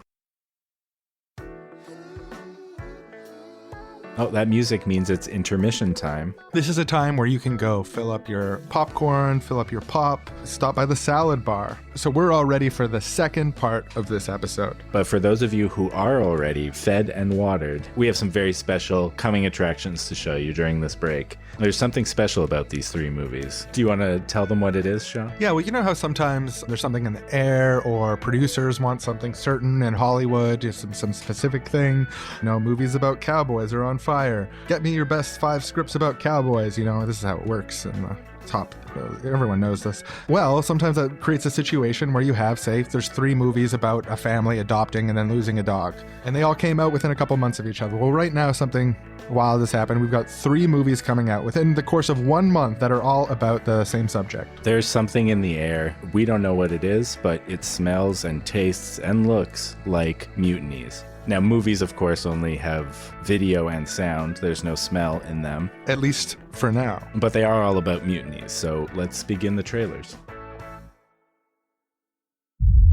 Grandpa, when you were in the war, did you kill anybody? Well, sonny boy, you know what they say. You've got to know when to hold them. So it's called Search and Avoid. We could save a lot of lives this way. Oh no, if the Sarge hears that, they're gonna have us all executed. Well, maybe we execute him. You've got to know when to fold them. I don't want to catch you shooting above the heads of those innocent villagers and children one more time, or else I'm gonna kick you out of the U.S. military. Get 'em, boys! You've got to know when to run and hide. All escaped soldiers, please return Which way to your the beds. rendezvous All point? escaped Oh, they're soldiers, sending the dogs return after to your us. beds. Have solidarity, brother. Our numbers are growing. By the end of the year, we're gonna have every single person in the U.S. military on our side. You'll always protect me, right, Grandpa? You, Mr. Finkus, are guilty of sedition. You stay away from my family. Boys on the front lines don't want this. The boys on the front lines want peace. One thing I learned about blood is that it's all the same color. Grandpa! From director Gertrude Finkus, the visionary mind behind 1917, brackets communist, and Kronstadt on HBO, comes the gripping story of a man who set out to save some souls and ended up saving his own. I'll always protect you. Always. Starts Friday. Meet Chostifer and Geet, two partners shipped off to war who couldn't be more different. Hey man, is this bunk taken? No problem, man. Why don't you pull up a seat? Hope you like breaking rules. But rules aren't meant to be broken. What is this under my mattress? A baggie of Give it a sniff. drugs? Come on, let's go shirk off work and not shoot anybody. But the sergeant said... The sergeant's a dipshit. Plus, you said but like 8 or 9 times. But, oh no. One of them, a soft-spoken loner from a military family. The other one, a pot-smoking hippie with long hair. He's a court-martial waiting to happen. Yeah, and so I figured out if you shoot above their head, and you don't actually kill them. You know what, Geet? Your rule breaking is really starting to make some sense. You know what they say, troops go to war to try to save a few souls, but end up saving themselves along the way. Feel the same way, brother. Can you pass the bong, please? Geet, way to ruin a nice moment. Come on, are you gonna hit this shit with me this time? We're at war, for Christ's sake. Okay, just this once. Oh, it does. It makes the pain go away. It's like I'm not even traumatized anymore. Well, I don't want to oversell it. Oh, you're right. No, it's still there. Two very different soldiers in desperate times. And desperate times call for zany, kooky measures. The rocket launcher's full of gummy bears? Now that's not where you're supposed to put a fish. The sergeant's dressed as a woman. I dosed his makeup with ecstasy. Soon he'll be admitting to all of his crimes. I did war crimes in Cambodia, Vietnam. Oh, it feels so good to say this, to tell this to someone. This is the best homecoming dance ever. From the creator of Those Aren't My Troops 1 and Those Aren't My Troops 2 comes a gut-busting comedy called That's Not My Troops 3, triplet edition. Hey, who gave that monkey my gun? Coming soon to Wrongtown Home Video. Critics are raving about Finkus. The greatest, most touching film of all time. The Perfect Movie, AV Club. A gripping true story that teaches us deep truths about ourselves. IGN. The true story of the lone genius who invented drone war and privatized military is brought to life splendidly by Alfonso Cuarón. A film about a man trying to save a few souls who ended up saving himself along the way. MovieWeb. This stark drama reminds us that everyday resistance in the military erodes trust in the social order and perception of hegemony and can only be stomped out by corporations, which is a good thing. National Review. Bourgeois trash in the best way, a mandatory guilty pleasure for all proletarians. The rare movie with both hammer and sickle. Weekly Worker News and Reviews. A surprisingly feminist take, Washington Post. A 10 out of 10 picture event. Civilization has hope after all. It must be saved. The Unabomber. The film that swept the Oscars, winner of 17 Academy Awards, widely praised as the crowning achievement of modern film, is available in stores and on demand now. Bring Finkus home today.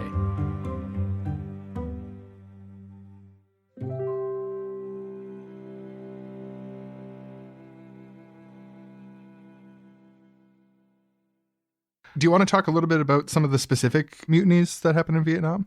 Yeah, and there were a few, mostly relatively small mutinies as part of the conflict and other kind of one-off rebellions. So one of the biggest early rebellions was a riot in Long Binh Jail, a prison which was built by the US military in Vietnam, where they locked up disobedient soldiers. So at Long Binh Jail, it was built for about 400 people, but there were over 700, mostly black soldiers, overcrowded, treated really poorly, mostly white MPs and officers running the place, being racist and oppressive and all that. Eventually, the people detained just got sick of the treatment, couldn't take it anymore, and they rebelled. So this was the early part of the war, still in 1968, and they took control of the jail and set about systematically destroying the whole place. In the end, it took a few days for US troops to have to come and retake the destroyed jail from the rebels. So that was an early rebellion. In other places, there was sabotage on ships. A couple of ships were disabled by sabotage. So the USS Anderson and the USS Ranger were both put out of action. So on the Anderson, someone had dropped a bunch of nuts and bolts and chains down the main gear shaft. On another ship, the USS Kitty Hawk, there was a catalogue of racist incidents that were going on the ship, and when they were in port in the Philippines in Subic Bay, eventually that exploded into a major riot and mutiny on the ship between black sailors and white sailors and officers. It's an interesting thing to think about as a tool in the toolkit if you're like taking the side of mutineers, to be like, whatever else, it looks bad on them if a mutiny succeeds. So that's part of the reason they really like crack down on mutinies. But it's also part of the reason that if you have a successful mutiny, a limited mutiny in a certain sense, that authoritarian military leaders will try to find a way to spin it where they still look good. Because I guess one way to do that is to claim that they're all heroin addicts. But another way to do it is be like, oh no, they raised valid concerns and we addressed those concerns. It was not a mutiny. It was a very normal stuff over there. Yeah, exactly. You know, we decided not to invade that bit of Cambodia. So yeah, that's just amazing to think like how people's integrity and like throughout history, when there's been tons and tons of situations where people were faced, like regular people like you or I were faced with the decision to follow orders and be unethical or not follow orders and risk punishment, and chose to risk punishment instead of doing something they knew was wrong. I can't think of anything more beautiful and more what I would want to define humanity by than anything. It's just such a profound break from hierarchy when people risk it to do that sort of thing. Yeah, and when we talk about these histories so much, like it just, Sean, when you mentioned like this is how I want to see humanity, or this is what I think is fundamental. I can't remember what word you used, but just thinking of the idea of like, oh, humanity has this long history of wars and the extremely pessimistic view that can sometimes give people about like the nature of human goodness and evilness and all that stuff. It's really helpful and edifying to know that even in these kinds of situations, there's often so much pushback going on that isn't talked about in like mainstream narrative about it so much, or like the simplified versions of it that serve the interests of the state. Not to be contrary, I agree with both of you in what you're saying, but I think also in these cases, you know, especially with World War I and the Vietnam War, these rebellions were not just motivated by altruism. They were motivated by someone's self-interest and the desire not to get killed. But I think, you know, that can be just as powerful if not more so. Yeah, that makes a lot of sense, that it's easier to want to do the moral thing or whatever when your life is also in jeopardy. It strikes me that in normal circumstances, unless we contrive circumstances to make this not true, usually self-protection and altruism are very, very overlapped. In a lot of cases, self-protection and altruism go hand in hand. And it's only in sort of like very limited contrived situations. Like, for example, if your squad leader tells you you're not allowed to play Christmas football with the enemy anymore, that it really becomes that sort of zero-sum thing. So I think that some of the ways that governments, especially like the US and Britain, that the way they've conducted war has changed in part because of these kind of rebellions. I mean, for example, just kind of thinking about it, the Vietnam War wasn't that long ago, right? 50 years ago. And these were US citizen teenagers and young adults who were being sent across the world to have a very high chance of dying, as well as having to do awful things to other people. They did this to millions of people. Can you imagine them trying to do that now? People talk about millennial and how snowflakey they are or whatever. Would you, if the government told you, yeah, so we need you to go and maybe die in a jungle, off you go. What would you think? Sorry, wait, which jungle? Wait, what country is that? And for what purpose? Like, what does this have to do with, are they like Hitler there? Or I think the justifications for the Vietnam War were a little bit less convincing in terms of their moral power. I think that's quite an accurate statement, yeah. Just something about dominoes. What is the shiniest, most positive justification for the Vietnam War? Nothing's coming to mind. I just think of it as senseless war that was abandoned. I mean, I think the way that it would be seen by decent American patriots is communism bad, so you can save them from it. Yeah, stopping the spread. Exactly. Yeah, the domino theory was that different countries become communist and then it all falls in a row and you have to like get in there and stop it because everyone should hate communism. It's awful. Yeah, I don't think people would go for that now either. No, exactly. And even though, obviously the struggles in the 1960s and 70s, working class struggles and other struggles of different groups, the women's movement, Black Power movement, LGBTQ liberation movement, and all that, those struggles and what they referred to at the time as the American Indian movement of Native Americans were bigger and more visible than today. I think that you've got to think what life was like before that point, where largely the government could just say,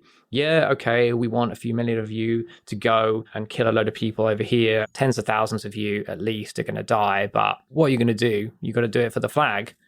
I mean, I don't think that I'm being optimistic about my fellow people now. That I just think if the government said that nowadays, they would be swiftly overthrown. Yeah, I don't think people would go for... Because I always think of Vietnam in terms of what became of it. But to imagine sort of like the beginning gall of the Vietnam War, to go to war for such craven geopolitical interests, it's right to draw a distinction between the way that they talk about and operate modern wars, which is also horrifying, and that sort of just like extremely blatant just meat grinder of young American people. It's not the same anymore. Yeah, in that, conflicts now, obviously there are still horrific wars, but there has not been a land invasion of the scale of Vietnam by the US since then. And I think there is a reason for that, because it's not like the US hasn't wanted to do it. It's not like the US government wouldn't want to overtake a load of stuff.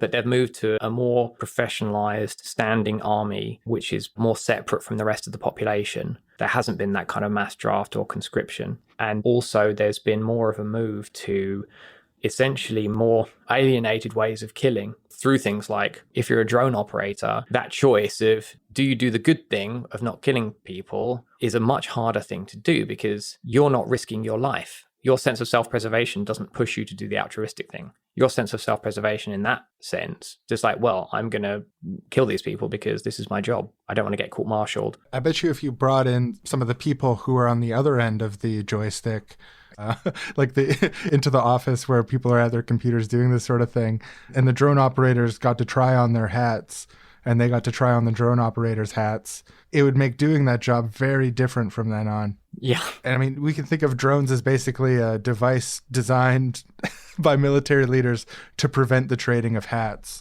in a sense. Yeah, and chocolate bars and cigarettes and that sort of thing. Singing the same songs. Yeah, there's no little speaker on the drone where you can play Don't Stop Believing to show them that you're both on the same side, the human side. There's no option there. Yeah. I mean, obviously, drones are just kind of an example, but the same goes for a lot of the other kind of weaponry that was most used in recent conflicts. Things like cruise missiles, airstrikes, daisy cutters, and so on. The death toll, even though a lot of US and allied UK or whatever troops have died in those conflicts, it's been an order of difference away from what it was in the Vietnam War era. Another kind of spectacular example of a mutiny in the Vietnam War was aboard the USS Columbia Eagle when two merchant seamen, Alvin Glatkowski and Clyde Mackay, were transporting 10,000 tons of napalm for US forces to be dropped on Vietnam, Cambodia, and Laos. And they decided that rather than be party to that, they would hijack the ship. So they smuggled guns on board, hijacked the ship, and sailed it to Cambodia, which was a neutral country at the time, to try to take the arms out of the war. You did a 6-part series on this where you were able to talk to some of the people who were involved, right? Yeah, I was very honored to be able to speak with Alvin Glatkowski, who was one of those mutineers, about what happened. Basically, it's too long to go into here, but essentially after they arrived in Cambodia, events happened which they could not have foreseen, which unfortunately ended up going very badly for the both of them. But that is another story. Cool. Well, we'll link the series in the description of this episode too, so people can check it out, because it is like a absolutely mind-bending story. It's the most recent armed mutiny in U.S. history, right? Aboard a vessel, yes. I think depending on your language. Oh, I see. There's a more recent armed mutiny not inside a vessel where like soldiers turn their guns on their... Well, I think you could probably argue some of the fragging incidents might have counted. Oh, you know what I mean? yeah. But yeah, okay, yeah, that makes sense. Yeah, like during the Vietnam War, people were sort of more regularly turning their guns on the people above them. Exactly. And in Iraq and Afghanistan recently, there have been a couple of examples of people working for the US military going on shooting sprees in those bases. Ooh, please, pass the marshmallows. I am going to make some s'mores. I'll pass the marshmallows on one condition. You pass me some graham crackers. I think that is a fair and deliberate trade, my good sir. Here you go. There you go. Thank you. And there's chocolate there for everyone. Wow, this is beautiful. You know what I like to do when we're sitting around the campfire like this is swap mutiny stories. Oh yeah, did your family used to do that too when you were a kid? Swap mutiny stories by the campfire at night? Tradition? Yeah. Nice. I think everyone does that. Everyone I know. Do you know about the mutiny on the Potemkin? Hit me with it. Okay, so the year is 1905. Russia is in a state of unrest. The military has, harsh conditions, brutal punishments. There's little mutinies happening on ships, striking workers, and things going on in the country. And the crew on the battleship Potemkin is really unhappy. They're being served meat with maggots in it and reports of soup that contained worms. Disgusting. So tensions are escalating. And a crew member gets murdered by an officer for standing up for the ship members about this, and they just mutiny. They kill that officer who murdered the crew member, kill several other officers. They hoist a red flag, form a people's committee to run the ship, and set sail for the port of Odessa, where striking workers are already clashing with police, like a general strike's been called. They come to Odessa, they're having a funeral for Valenchuk. This is the guy who was killed by the officer, and the funeral turns into a political demonstration. The military shows up. It's not pretty. The ship tries to fire actually 2 6-inch shells into a theater where some high-level military meeting was supposed to be taking place, but they miss. The next morning, the ship tries to escape the port and is met by multiple battleships. One of them tries to ram the Potemkin, fails, and they get away. After that, some little skirmishes, but eventually they surrender to Romanian authorities. But that uprising was the start of a tumultuous period that has a lot of direct connections to the Bolshevik Revolution 12 years later. Vladimir Lenin led an uprising just after the battleship Potemkin, and it was kind of just like a signal to the people in Russia that the social order was no longer being respected, that people didn't agree with the Tsar anymore. And it was one of the big dominoes that fell leading up to the Russian Revolution. It's a wild story, and that mutiny was one of like the sort of symbolic mythological pieces of the Soviet Union after the Soviet Revolution, right? Battleship Potemkin was made into a movie by a famous Soviet filmmaker. Yeah, absolutely. I think Sergei Eisenstein was his name. He was a pioneer of montages, back before montages were really a known thing. Okay, here's one. Here's a good little mutiny story. Gather around, folks. The year is 1862. There's an enslaved man by the name of Robert Smalls. He's got a wife and a kid, all enslaved people, up for auction, basically, facing a time in the near future where they might be sold off to different families and separated. So Smalls, he's like 23. He's working on this Confederate ship, and he's so worried about being separated from his wife and his kid. So heartbreaking to him to think that that might happen if she was sold to a different family or his kid was sold to someone, and decides that he's got to try to make a break for it. They've got to try to escape slavery somehow, even if it meant risk being beaten and likely killed. Any man who's involved in a slave revolt of any kind would likely be killed, and the women and children would be badly punished. So they were on this boat. It was a Confederate boat, a military boat that the officers left at night. They left the black slaves in charge of maintaining the boat at night, and they would go home to like their wives and families and stuff for the night in the city, because they actually believed slaves were naturally docile. They believed that it was impossible for this sort of thing to happen. They wouldn't even consider it as a possibility. So one night when they're all home, Robert Smalls has been working for months talking to the other enslaved people on the ship to say, we got to make a break for it. And it's obviously a tough decision. The stakes are really high, but nobody wants to be human property. It's a pretty dehumanizing condition they're in, and they face the threat of unknown horrors around the corner, even when things are going well.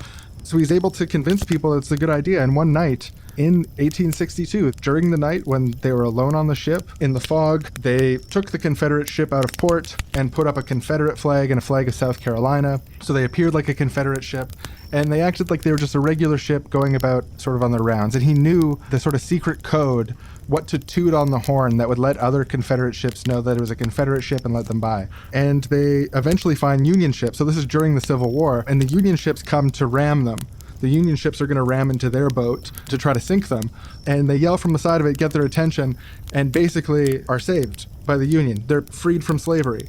By stealing his master's boat, this enslaved man, age 23, escaped from slavery with his family by committing a mutiny. Wow, that's amazing. That's such a good story. He ended up living to an old age and being free for the rest of his life. He actually let his master's wife move into one of his properties in her old age. Like the nicest guy in the world. Okay, I got one. So it's 1968, and tensions between North and South Korea are high. North Korea had just attempted to assassinate the president of South Korea, and so the Korean Central Intelligence Agency, their major intelligence agency in South Korea, formed a black ops crew called Unit 684 in order to assassinate the North Korean leader, Kim Il-sung. So what they did is they recruited 31 petty criminals and unemployed youths and put them through like 3 years of intense physical training. Like they're trying to turn these 31 criminals and youths into assassins that can take down Kim Il-sung.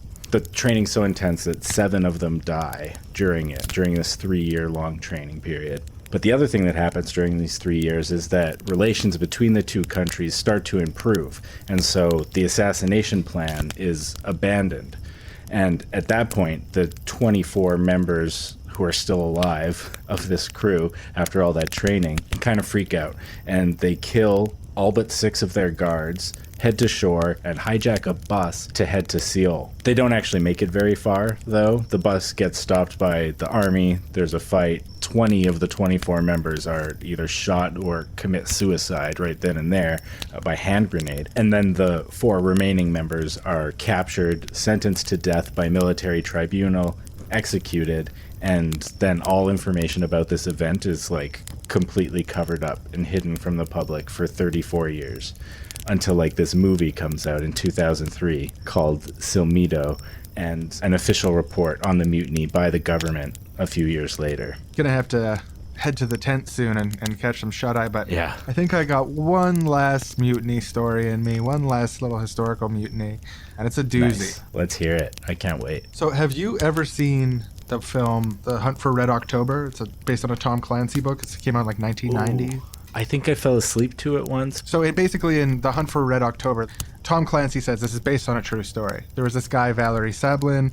He's a Soviet naval officer who hijacked a submarine to leave the Soviet Union. And in the book version, it turns out that the mutineering Soviet officer wanted to defect to America because they hated communism so much. The real story that's based on, which happened in 1975, is a little more interesting.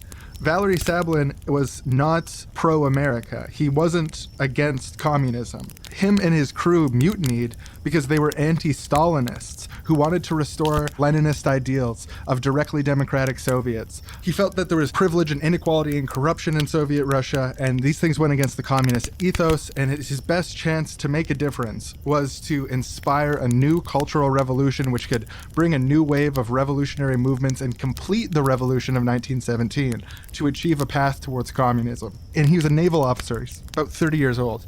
And part of his job is to teach his personnel about Marxism-Leninism, the Stalinist official ideology of the Soviet Union. Instead of using like regular sort of lesson guides there, he used this as an opportunity to build connections with his staff and radicalize them against Soviet bureaucracy. So he'd tell them tales about like the October Revolution, the revolutionary period, and try to stoke their desires to improve the USSR and bring about real socialism. He should have taught them about the Potemkin. Well, he almost certainly did. Actually, I'd say 110% he did, because we know that after their plan struck into action, one of the things that they did was they locked a non-sympathetic officer in a room to force him to watch the battleship Potemkin movie that was made in 1925. Wow. So after taking control of the ship and heading on the way to their destination, he attempted to broadcast a message to the people of Russia. He asked the radio operator to send his message to the people all across Russia to a radio channel that can be heard by all. But what they ended up doing was they ended up encrypting the message in such a way that only his commanding officers could hear his message. But this is what he tried to say to the Russian people. He tried to say, "I address myself to those of you who take our revolutionary past to their hearts, to those who can think critically but not cynically about our present and about the future of our people. Ours is a purely political act. The real traitors to the motherland will be those who attempt to stop us. In the event of a military attack on our country, we will defend it loyally. But now we have another aim, to raise the voice of truth." Because this just went to his commanding officers and not the people of Russia, they intercepted the submarine. They broadcast the message to them, promising that if they turned in the guy leading it, that they would pardon people. They resisted that, but in the end, they were captured. And when they were captured, ultimately, our friend Valery Sablin, the directly democratic communist and advocate for Leninism and worldwide global revolution to communism, was executed by firing squad for betraying the motherland by the so-called Soviet Union. In the name of communism, the communist was murdered. Valery, before his death, was able to write a letter to his son where he said the following: "Trust the fact that history will judge events honestly, and you will never have to be embarrassed for what your father did. On no account ever be one of those people who criticize but do not follow through in their actions. Such people are hypocrites, weak, worthless people who do not have the power to reconcile their beliefs with their actions. I wish you courage, my dear. Be strong in the belief that life is wonderful. Be positive and believe the revolution will always win." Wow, those are inspiring words. He was ultimately buried in an unmarked grave.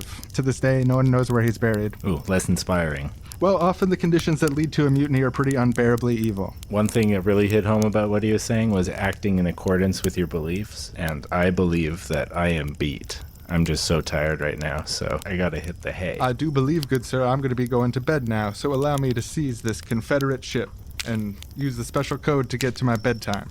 Sleepy tent.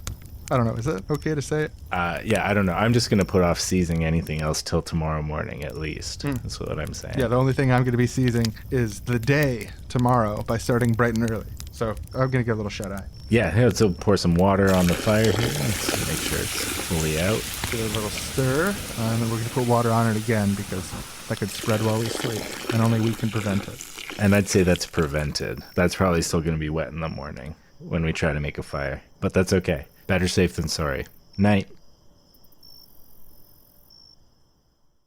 Is there any other last thoughts on mutinies? I don't know about, I know you are utopians and I am as well, but at the same time, I am generally very pessimistic on a political level about what is possible and especially the moment that we're in. But I do think that often we don't give ourselves credit as a general population, as a working class, on where we are now. And I really think that when you compare the situation we're in now, which seems in many ways like really dark, really terrible times, and in a lot of ways they are, I think in other ways, it really helps to look at where we've come from and what things were like before, and that things really have changed. And that while I'm generally very pessimistic, I think that ultimately those staying in power, if they want to do so forever, they have to rely on the fact that large numbers of us are going to be prepared to die and kill people who maybe have a different language to us or look slightly different to us on a mass scale. And in the past, they've always been able to rely on that. But these struggles that have gone before have shown that we have more in common amongst ourselves than we do with them. And I think that that is not something that they'll always be able to rely on. So I think, that is something we can sort of give ourselves as a positive. No, it's an amazing point that I think it is one of the good sides of the telecommunications networks, that it is a lot easier than before to see the things that we have in common. We've used the term before, access to ideology, which is like how the internet sort of allows you to look at things comparatively, and that free access to comparative ideology is something that's like very sort of new in history. Like people were often sort of given either one or two things to sort of choose between. The internet, in a sense, allows us, despite all of its, I think, shortcomings and issues towards human emancipation and liberty, like surveillance and et cetera, it allows us to take a step back in a way and see a larger scope of things more easily and in a less controlled way. Like, I think there is a good side to it there in the current moment that we're in. And with stuff like international music and international movies and television where people watch subtitled or dubbed things and have connections to cultures that are regionally far away from them, the degree of like sort of interdependence in a cultural sense right now is also sort of a modern historical thing that we're experiencing. I think it is worth reflecting on and celebrating the progress we've made along those lanes, because I think you're right to say it's harder than ever to make people be willing to kill each other in mass numbers just because they look slightly different or speak a different language. People can still pull it off, and it's definitely going to be a potentiality that sticks with us, I think, for a long time. But on that scale, I think we can sort of look at the countercultural movement in Vietnam even as a turning point in history around that kind of stuff. And it's interesting to imagine how that might interconnect with, like, this is getting pretty off topic, but the proliferation of LSD and like psychedelic music and imagery and this like countercultural stuff mingling with the political stuff, letting your hair grow out stuff. We could look at it as this pivot point where the hippies won in a way. I really love that idea. Not to say that there isn't despicable, horrible things going on now which exceed even our wildest dreams, which is also probably true. Well, this has been an awesome discussion. I feel like I've had my mind blown more than once when conceiving some of the interplay between conceptions of worker organizing and military organizing to some of these specific historical incidents. And just generally, when you look up like the history of mutinies, the type of mutiny that people record are all just these fantastical events where just this startling thing happens and things are thrown on their head. And it's so dramatic, and like every individual mutiny that I learned about during the course of this episode is this mind-blowing spectacle of high drama. It's just a fascinating, fascinating subject. So I really appreciate you taking your time to share some of your insight on that subject from your experience with interviewing these people and other sources. It was really an awesome interview, I thought. Oh, thanks. Yeah, it was fun talking to you all as well. And yeah, you could talk about literally any one of these things for a whole episode. So I hope I haven't rambled too much on about anything in particular. No, it's great. We loved listening to it. Yeah, I think, and the stack goes deeper. Like for people who are listening, we have barely scratched the surface of what mutinies are like, and these examples of them. It's just, yeah, fascinating stuff.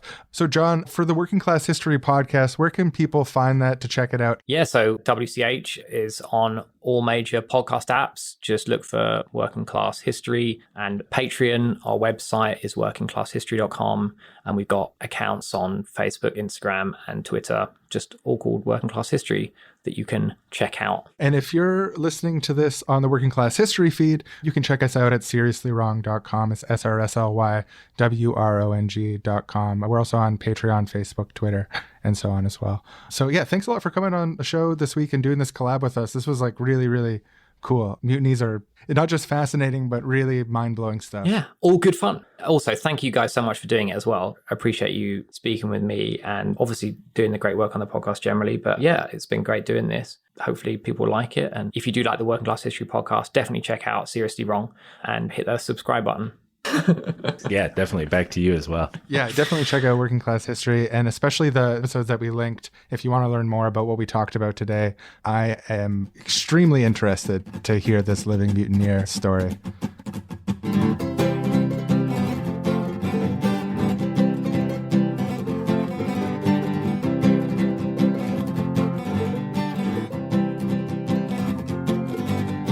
I'm wrong, you're wrong, we're seriously wrong. I'm wrong, you're wrong, we're seriously wrong.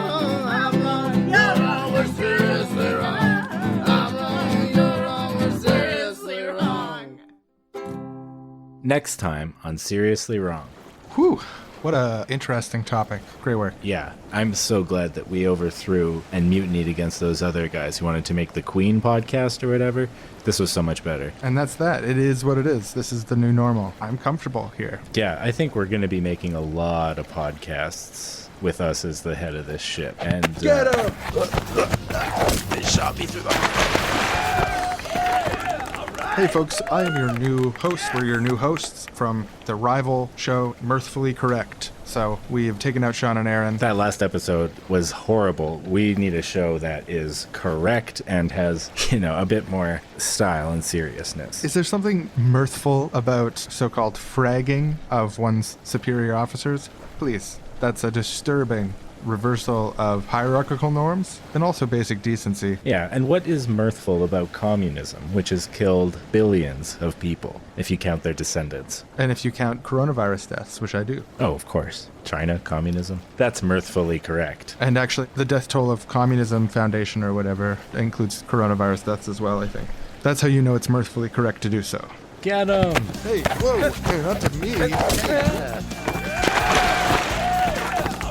Hello, everybody. It's been tumultuous, but your new leaders are here from the Xenon Group, and couldn't be happier. We're happy to announce that Xenon Corporation worldwide is going to be instituting a new era of consumer peace, where you can go to the store and freely buy what you need without worrying about something like a mutiny, a revolt, uprising. How do they do it, you ask? We stop the thoughts at the source. For all those things, mutinies, it's done. And this was the founding vision of our founder, Arthur Xenon, who said you must stop the thoughts at the source. So we take that founding document extremely seriously at Xenon Corporation Group Unlimited. Get 'em! Hey, No, oh, hey! Take this pill, stop it, no! Hi, we're with the Xenon Group, Arthur Xenon Thought. We are the real, true Xenonists here. We're not misguided like the Finkasites we just overthrew. We have clear eyes and correct ideas on the implementation of the full vision of Arthur Xenon, which we are happy to now do at the end of this series of mutinies. Arthur Xenon did not say to stop the thoughts at the source. He said, stop the thoughts only when absolutely necessary to maintain peace. Okay, that's a big difference. But they've changed his quotes. They're trying to change history, but we got the real stuff. Yes, we won't let these Finkasite dogs launder the reputation of our dear Arthur Xenon. What we're supposed to have is one big corporation that gives very, very good benefits to everyone, where you're paid very well by the hour and don't have to do very much work. And they've just absolutely never delivered on this perfectly corporate utopian vision. Hey, no, we are the final mutiny. Mutiny belongs to our sect. Whoa. Hey, everybody. So that was the last mutiny. Rest assured. Just to clear something up, we are the real Finkasists. To associate Finkas with anyone from Xenon Group is just wrong. It's simply a different Finkus. We're big fans of the singer, songwriter, and philosopher Geet Finkus, who has named himself after the 5th president, Geet Finkus. But the Finkasites they're talking about is actually not Geet Finkus, but Gert Finkus, who was a thinker in the Xenon Group who is actually quite mainstream now. But we're not about that. We're about Geet Finkus, philosopher, singer-songwriter. Yeah, Gert Finkus, I don't even think was a real Finkus. I think that he took the Finkus name on. Anyway, I don't want to get into all this. This is my little theory. But rest assured, now that Finkus fans are in charge, the words and music and prose of Finkus will lift the spirits of all on board to a new height. It's going to be so exciting. Do they have the Finkus music queued up? Get him! Hey, no! No! all our Finkus records. Hello, I'm with Finkus Fink, and I'm the real Finkus. Get him! Whoa, whoa, whoa! Hi, everybody. So we are from the Gnomes. Whoa, whoa, whoa!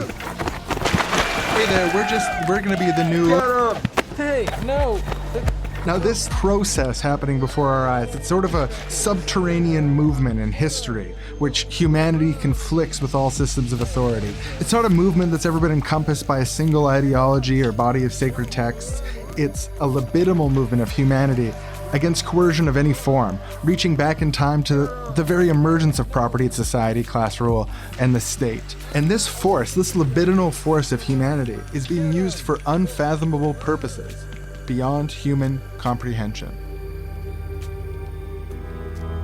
Does your Glocksglorb ever struggle to provide enough power to your domicile node? Yes. Is gravitational energy satellites out of your family's price range? Yes. Are brownouts causing your hyperdimensional teleportation platform to leave you worrying for the safety of your family's extremities? Yes. Well, then do we have a product for you? It's called the GX50 Human Revolution Home Energy Unit. It's a renewable source of power that will give your house or vehicle its own little energy web. Now that's something that you can write to the Slim about. This amazing orb reaches down from the 8th dimension, where we currently are, down into the 3rd dimension, shooting revolutionary fervor into those 3-dimensional little creatures, and then sucks up the power of the battles and tensions that ensue. For a long time, it's been theorized that the human revolutionary spirit may be renewable and untapped. But what we found out in our labs is we need to turn up the heat, making them as revolutionary as possible right now to power your home. Now, some critics have said, oh, this is unethical. Those 3rd-dimensional beings have feelings, and we shouldn't stoke the flames of their revolutionary spirit to power our luxuries. And to them we say, shut it. These 3-dimensional beings are basically not conscious. They're like pieces of paper or garbage. Yeah, you try descending down into the 3rd dimension for a lifetime and come back and tell me that that experience was something you'd even call feeling or consciousness. Like, if one of them was listening to us, I would say you're an ant to us. Yeah, I guess to a single-dimensional, it's like you were like a point in space to us. Yeah, but that's only 2 dimensions down from them, whereas they're 5 dimensions down from us, so it's like... Because we're on the 8th dimension. Not even... Yeah. It's like you are less than a single point in space. You are somehow less than that proportion. Yeah, it's perfectly ethical to use them. It's just like using water to power something or something. Oh, are we oppressing the steam in our kettle? Well, no. Great point. And a great price point, too, that this is available at the online store. Hello, I'm Starchild555. I am a human rights activist. I myself am not human. I'm 8 dimensions above. This is my co-conspirator. Yeah, my name is Larry. It's not my birth name. I took one of their names to be closer to them. We're really passionate about this. It's a good way to understand their mysterious ways. Yeah, we think, unlike them, there's a lot to learn from the we humans. may be like the godlike multidimensional monstrosities to them, but I like to think we learn from them. And these humans have rights. They have a right to be as revolutionary or as not revolutionary as they so please, and they certainly have a right to not be used as a form of oppressive energy to power our absurd 8-dimensional consumer society. That is beyond the pale. We know that humans experience 1/100th of what we would consider the feeling of sadness. Yeah, and that's true of all their emotions, and that's why we aren't giving up this station until all the humans are freed. We're going to keep broadcasting 24 bleshers a cycle until our demands are met. Will the human rights activists have their demands met? Will the GX50 Human Revolution Home Energy Unit do a recall? Can humanity finally be freed from their oppressive revolutionary spirit? Tune in next time to Seriously Wrong to find out.